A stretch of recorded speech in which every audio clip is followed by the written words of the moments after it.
This story is titled, After My Brother Died, My Parents Made Me Sleep in His Room, Wear His Clothes, Live His Life. When I said I wanted to apply for college, my mom said, "Why? That's not what he would have done." I didn't exist. I was just a shadow. Until I found a letter he hid before he died. What it said changed everything. I read it aloud at the family dinner. That's when my mom collapsed. I don't even know how to write this without sounding completely unhinged, but screw it.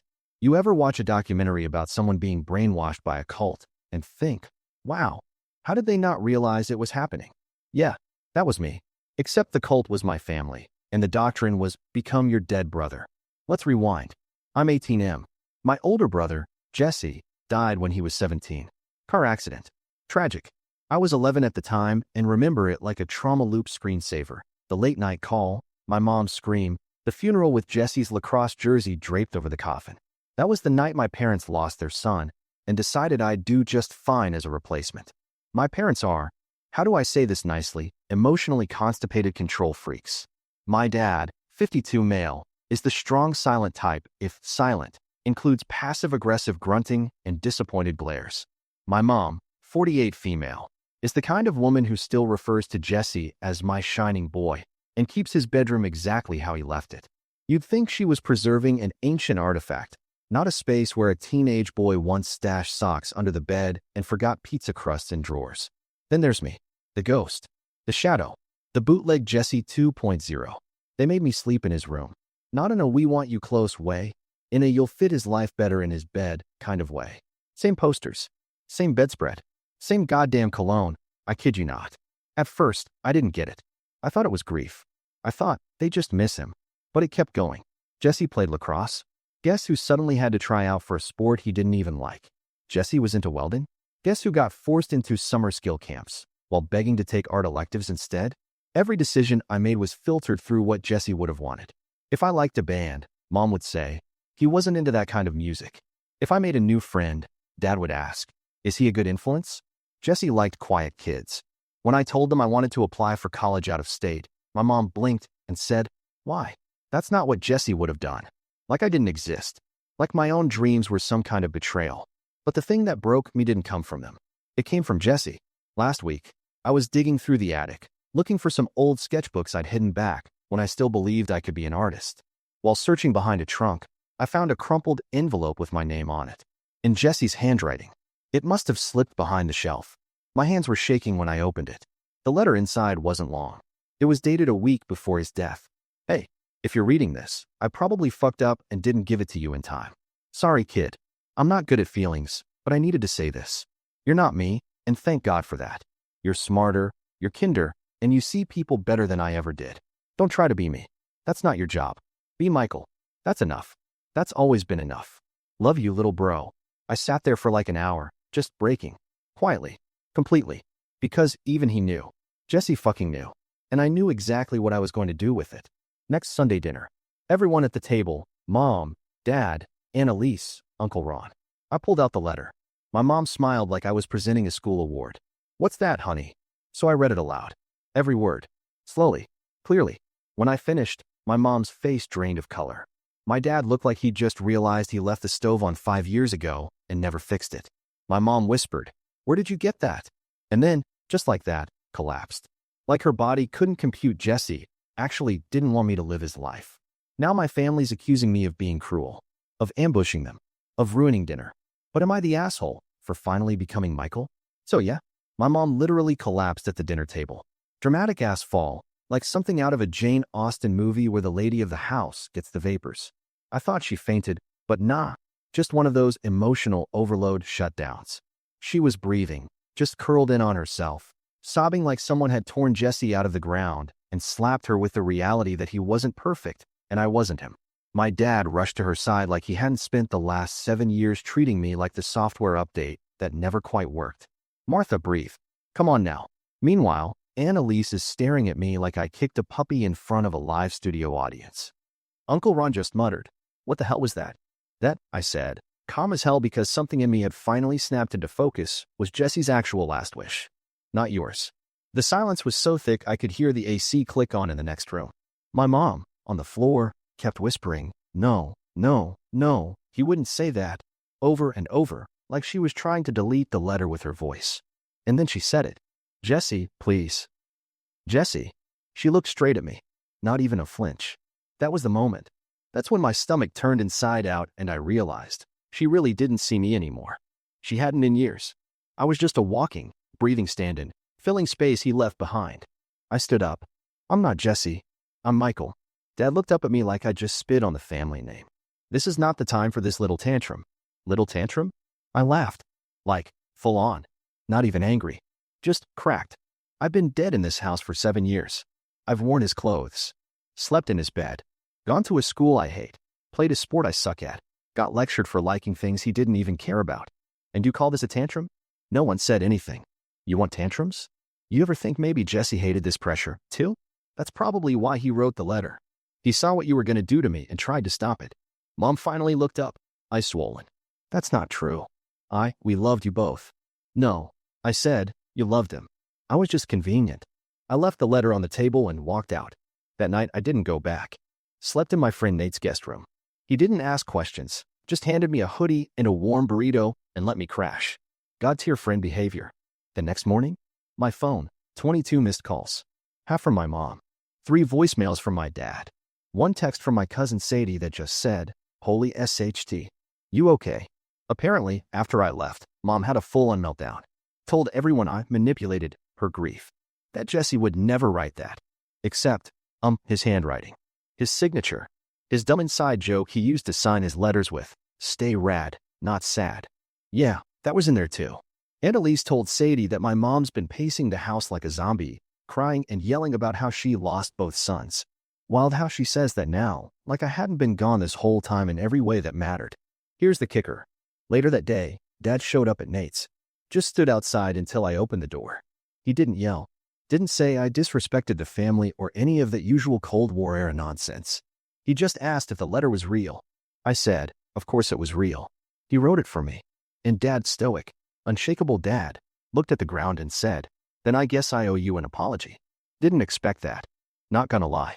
My chest went tight in a way I haven't felt since I was a kid and thought maybe, just maybe, I was worth something to them. Anyway, I didn't say I forgave him. Not yet. That's gonna take more than one guilt visit in his truck. But I told him one thing. I'm not coming back to live Jesse's life. That ends now. And you know what he said? Okay. So after that surprise cameo from my dad, who, by the way, looked like he'd aged 5 years in a single afternoon, I decided I'd go back. Not for a dramatic reconciliation. Not to play hero. I just wanted my stuff. My actual stuff. Not the Jesse cosplay wardrobe my mom had been forcing me into since I hit puberty. Nate drove me. He offered to come inside, but I told him no. Some war zones you gotta walk into alone. The house felt weird. Like a museum after hours. Silent, still, and way too clean. My mom was upstairs. I could hear the faint whir of the vacuum, because that's her thing, pretend cleaning when she's emotionally spiraling. My dad was out back, chainsawing firewood he'll never burn. Also on brand. I went straight to my room. Or rather, Jesse's room with my name taped to the door like a low-budget identity theft. Everything was exactly how it always was. Lacrosse trophies, old Van shoeboxes stacked under the bed, that dumb poster of Fight Club he bought ironically but then actually loved. I started pulling things out fast. Suitcase, backpack, laundry bag. I didn't want to breathe in there longer than I had to. Then I saw it. A cardboard box in the closet labeled Michael's stuff. Black Sharpie. Faded. Like it had been packed years ago, and then forgotten. I opened it. Inside? A pile of my old things. Art class sketchbooks. A homemade clay dinosaur I'd made in 3rd grade. A plastic lanyard keychain I'd braided for Jesse once and gave to him because you always lose your keys. Under all that was a journal. Not mine. Jesse's. I didn't know he kept one. The inside cover had his name and a date, just 4 weeks before his death. My stomach dropped. I shouldn't have read it. But I did. And holy fuck. Jesse was unraveling. Page after page of someone trying to be perfect while falling apart. Pressure from my parents. College applications he didn't care about. Constant anxiety. A line that hit me like a brick to the teeth. They say Michael should be more like me. But I wish I could be more like him. He's real. I feel like a fraud every time Mom calls me her perfect boy. I'm not. I'm tired. I'm scared. And I don't know how to tell anyone. There were more. Sometimes I think about what would happen if I just disappeared. If maybe that's the only way out. And I hate myself for it. The last entry? If anything happens to me, make sure they don't do this to Michael. Please. There it was. Black and white. Not just a letter, his last will, practically. A confession. A warning. A goddamn rescue flare from the past. I took pictures of every page. Packed the journal. The sketchbooks. Even the stupid plastic dinosaur. Then I walked downstairs and found my mom in the kitchen, furiously scrubbing a clean counter like she could erase the truth with enough elbow grease. I didn't yell. I didn't even raise my voice. I just placed the journal in front of her and said, "You didn't lose Jesse. You buried him in expectations until he couldn't breathe. And then you tried to do it to me." She stared at the cover like it might bite her. Then I left. That night I posted the first part of this story. I didn't use names. Didn't go nuclear. Just needed to get it out there. Needed to exist, somewhere. By morning, it had blown up. Thousands of comments. People telling their own stories. One message from a stranger that I'll never forget. "You're not a shadow. You're the light they were too blind to see." So yeah, I'm out. I'm crashing with Nate until my dorm opens next month. I applied to a college across the country. Art program. Got a partial scholarship. I didn't tell my parents. They'll find out when I'm gone. I wasn't going to check the voicemail. I really wasn't. I stared at that little red notification bubble on my phone for, like, 2 hours. Something in me knew it wasn't going to be an apology. Not really. My mom doesn't do apologies. She does tears, deflection, guilt trips with a side of martyrdom, but the words, "I'm sorry," are basically extinct in her emotional vocabulary. But curiosity's a bitch. So I played it. Her voice was soft, raw, like she'd been crying for hours but still wanted to sound composed. Which, knowing her, she probably practiced the message 10 times before hitting record. "Michael, it's Mom.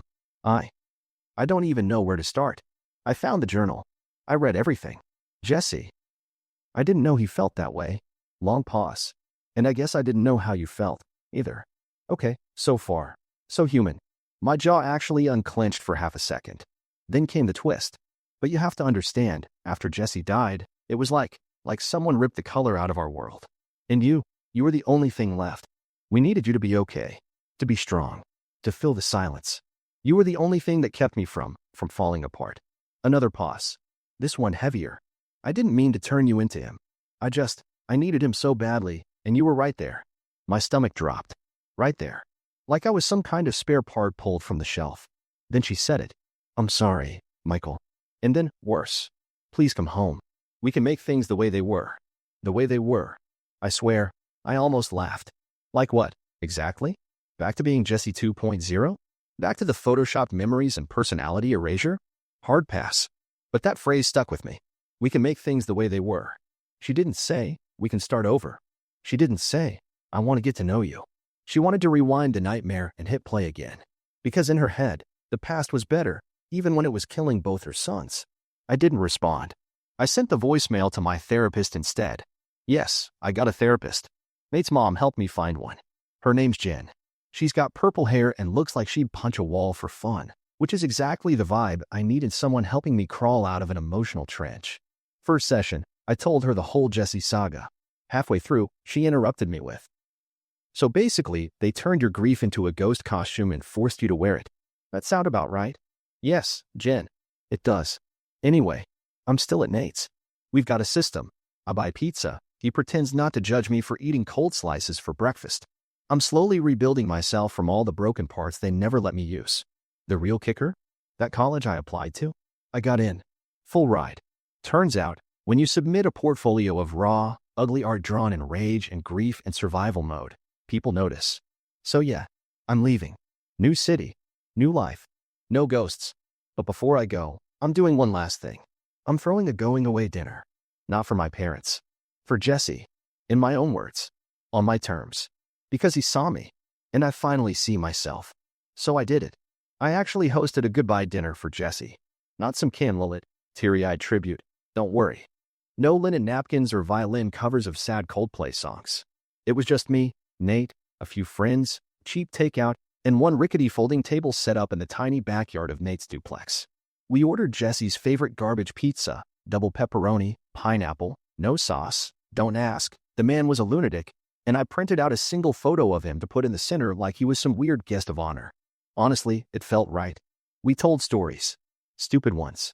About how Jesse once got banned from the community pool for doing cannonballs off the diving board in a Spider-Man costume. About how he once tried to fix my bike and somehow turned the handlebars completely backward. About how he used to sneak me the marshmallows from his cereal when he thought I looked sad. Dumb. Real. Him. No mythology. No sainting. Just Jesse, the chaotic, hilarious, deeply flawed guy he actually was. And then Nate brought out the photo. Let me explain. A week ago, after I found the journal, Nate had asked if he could do something small and low-key. I didn't ask questions. Dumb of me, honestly, but I let him do it. So at the end of the night, he pulled out this frame. Inside was a photo of me and Jesse. One I'd never seen. We were at the lake. I was maybe 8, covered in mosquito bites and popsicle juice. Jesse had me on his back, arms spread like we were flying. He was laughing. Not that forced, mom's taking a picture laugh.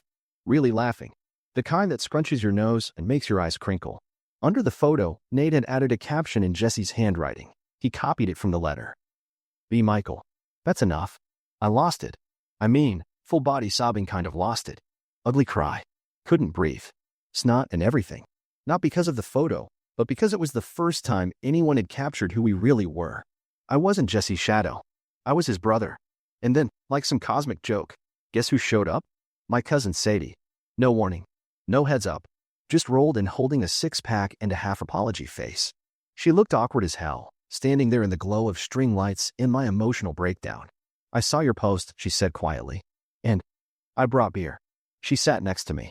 Didn't say anything for a while. Then dropped the real bomb. You know they're telling people you forged the letter. I blinked. Excuse me. Your mom's been calling relatives. Saying you found one of Jesse's notebooks and twisted his words. That you're unstable. That you're grieving wrong. The classic weaponize the family grapevine maneuver.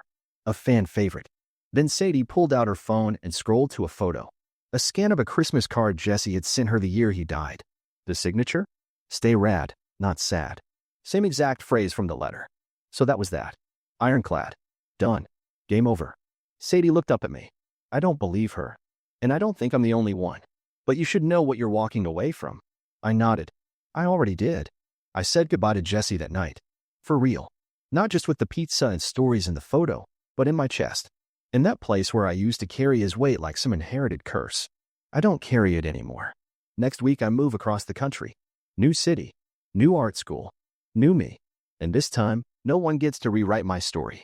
I'm Michael. And that's enough. Packing was weird. Not hard, emotionally weird. It felt less like leaving home and more like escaping a museum I'd been accidentally locked in for 7 years. Every item in that house had a ghost tethered to it. Jesse's trophies. Mom's collection of grief porcelain angels. Even the damn coat rack by the door felt like it might whisper, "He was better than you," if I stared at it too long. But I had one thing left to do. I waited until my parents weren't home. No confrontation. I've already had enough family drama to fund an entire HBO miniseries. I let myself in with the key they still hadn't changed. Because of course they hadn't. Why bother locking the door when you think your backup son will always come crawling back? I went up to Jesse's room. Still frozen in time. Lacrosse gear, clean desk, even a post-it note on the mirror with his SAT goals written in faded blue ink. I almost laughed. Jesse hated standardized tests. The pressure, the pretense. Mom probably wrote those numbers and told him to visualize success. Whatever. I pulled the journal from my bag. The one he'd written to me. The one that shattered the narrative they built like a shrine around his memory. I set it on his pillow, right on top of his favorite hoodie. The one I'd kept for years but never wore because it always felt like I was trespassing. On top of that, I placed a single photo of me and Jesse at the lake from the goodbye dinner. The one where we looked like brothers, not projections. Then I wrote a note in my own handwriting. This is who we really were. Not your version. Mine. Michael. That's it. I didn't check any other rooms. Didn't leave a dramatic speech. I just walked out, locked the door behind me, and I felt lighter than I have in years. I went back to Nate's, threw my bags in the car, and triple-checked my flight info like the anxious little gremlin I am. We ordered tacos. We watched trash TV. It felt normal, which, for someone who grew up being gaslit into a grief avatar, is about as close to magical as it gets. Then, just before midnight, my phone buzzed. A voicemail. Blocked number. Against my better judgment, because apparently I still like pain, I listened. It was my dad. Michael, I didn't want to leave this on your mother's phone. I needed to say it myself. I read the journal. My pulse spiked. I froze. Taco halfway to my mouth. I knew Jesse was struggling, but I didn't know how much. I didn't know what we were doing to you, either. I don't have an excuse. I hope that maybe one day you'll come back. Not to be Jesse, just to be you, if you ever want to talk. I'm here. Long silence. Then quieter. Your name's not a placeholder, son. It's yours. I should have said that years ago. Click. I stared at the screen like it might morph into a time machine and send me back to age 11 so I could unlive everything. But no. Just silence. Nate muted the TV, gave me this look like, "You good?" And I nodded, even though I wasn't sure. It wasn't an apology. Not really. But it was the first time he ever called me Michael without it sounding like a disappointment. Progress? Maybe. Or closure. Or just an echo of a man who finally heard his son after years of silence. Either way, I'm getting on that plane tomorrow. And I'm not packing the past. Touchdown. The city smelled different. Like rain on pavement and freedom. I stepped off the plane with one duffel bag, $346 in my checking account, and a heart that felt both too heavy and too empty. Like I'd just finished a 7-season show where the finale left me staring at the credits wondering, what the hell did I just survive?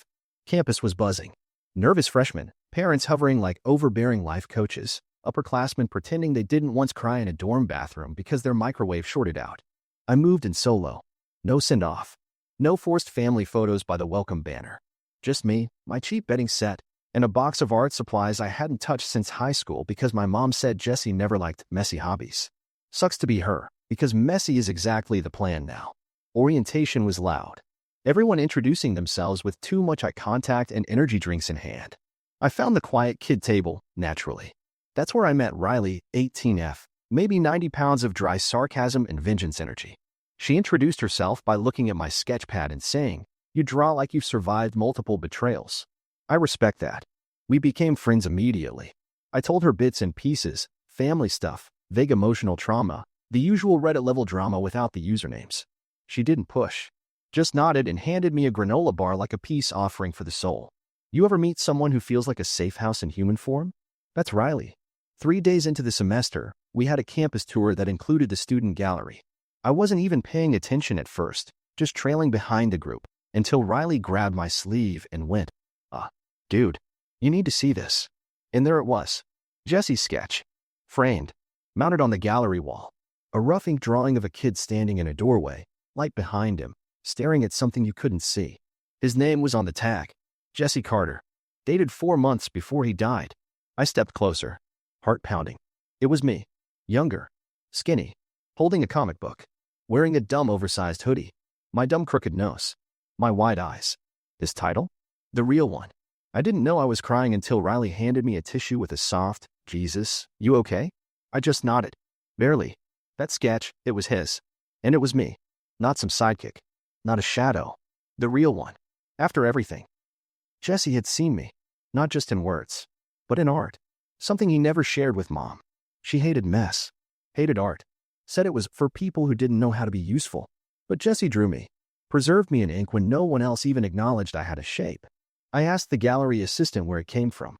She said the piece had been donated anonymously during a collection drive last year for student relatives and alumni. Whoever gave it knew what they were doing. And I have a feeling I know who. Sadie. Because on the back of the frame was a tiny sticker. A cartoon dinosaur.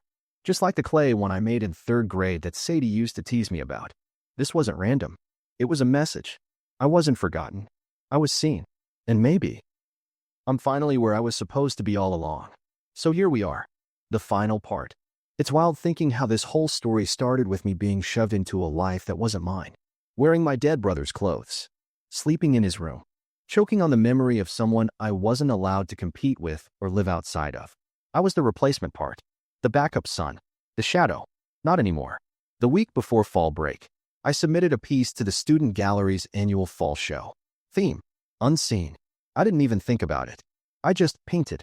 4 or 5 nights straight, I lost myself in brushstrokes, charcoal, ink. I skipped meals. Slept in bursts. Riley kept checking on me like I was a baby bird trying to launch off a window ledge. The final piece was chaotic, messy, beautiful. It was Jesse's room, but warped. Like it had been stretched and twisted into a museum of someone else's grief. Trophies floating. A bed with chains. My face, cracked down the middle, but with a hand reaching through. His hand, holding out a key. The title? Michael. Just my name. Nothing else. It got in. First wall. Centerpiece. People stood in front of it, quietly taking it in like they were absorbing a confession. I watched from a distance, hoodie up, heart pounding. And then my phone buzzed. A number I didn't recognize. But I knew. I let it go to voicemail. Later, in the quiet of my dorm, I listened. It was my mom. I saw your art. Your cousin sent me a photo. No, hi. No, how are you? Just straight into it. Classic Martha. It's powerful. Raw. I didn't know you had that in you.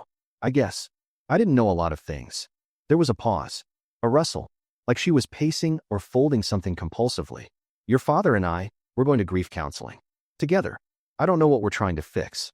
Or if it's even possible. But, we're trying. Another pause. I miss you. Then quieter. I miss Michael. That should have cracked me open. Maybe a few months ago it would have. But I just nodded. No tears. No gut punch. Just peace. Because I wasn't looking for their approval anymore. 2 days later, I filled out the paperwork at the student registrar to legally change my last name. Just one word. Carter. Jesse's last name. My last name. I dropped the rest. The ones that weighed me down, tied me to a family that couldn't see me unless I wore a dead boy smile. I chose Carter. Not for Jesse. For me. For who I've become. The gallery show went live on the campus site. My piece got featured in the local paper. Suddenly professors knew my name. One offered to mentor me. Riley told me. Told you. Art school's just therapy with better lighting. And she's right. I still talk to Sadie. She sends memes and weird updates about our extended family losing their minds that I ran off and became Banksy. I told her about the dinosaur sticker on the back of Jesse's sketch. She didn't deny it. Just sent back. Maybe he knew you'd need to find it. Eventually. I don't know what happens next. I don't know if my parents will ever fully see me without flinching at who I am instead of who I'm not.